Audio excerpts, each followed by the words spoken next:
Breaking news చూస్తున్నాం. ఉచిత పథకాలపై సుప్రీంకోర్టు ఆగ్రహాన్ని వ్యక్తం చేసింది. ఎన్నికలకు ముందు ఉచితాల ప్రకటనను తప్పుపట్టింది. ఉచితాల పథకాలతో ప్రజలు పనిచేయడానికి ఇష్టపడటం లేదంటూ కీలక వ్యాఖ్యలు చేసింది సుప్రీంకోర్టు. ఏ పని చేయకుండా ఆహారం, డబ్బు సంపాదిస్తున్నారన్నారు.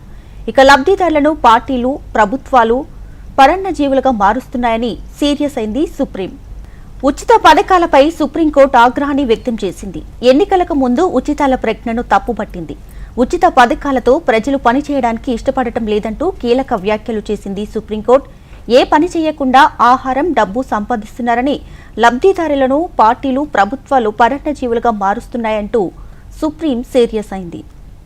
రైట్గా ఉచిత పథకాలపై సుప్రీంకోర్టు ఆగ్రహాన్ని వ్యక్తం చేసింది. దీనికి సంబంధించి పూర్తి డీటెయిల్స్ మా ప్రతినిధి ఆర్కే అందిస్తారు. ఆర్కే,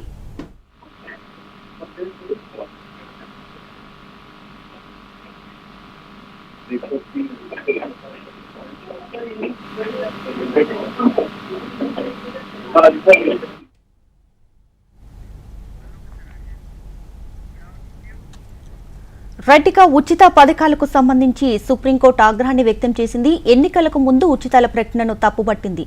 దీనికి సంబంధించి పూర్తి డీటెయిల్స్ మా ప్రతినిధి ఆర్కే అందిస్తారు. ఆర్కే, ఇక ఉచిత పథకాలకు సంబంధించి సుప్రీంకోర్టు చాలా తీవ్రమైన ఆగ్రహం వ్యక్తం చేస్తుంది. ఇటు రాష్ట్ర ప్రభుత్వాలు ఇబ్బడి ముబ్బడిగా పెన్షన్ పథకాలను ప్రవేశపెట్టడం, వాటిని ప్రజలకు ఇచ్చేయడం, వాళ్ళు ఎలాంటి శ్రమ లేకుండా ఉచితంగా ఫుడ్, డబ్బులు రావడంతో సమర్పతులుగా తయారవుతున్నారన్న అసంతృప్తిని వ్యక్తం చేసింది.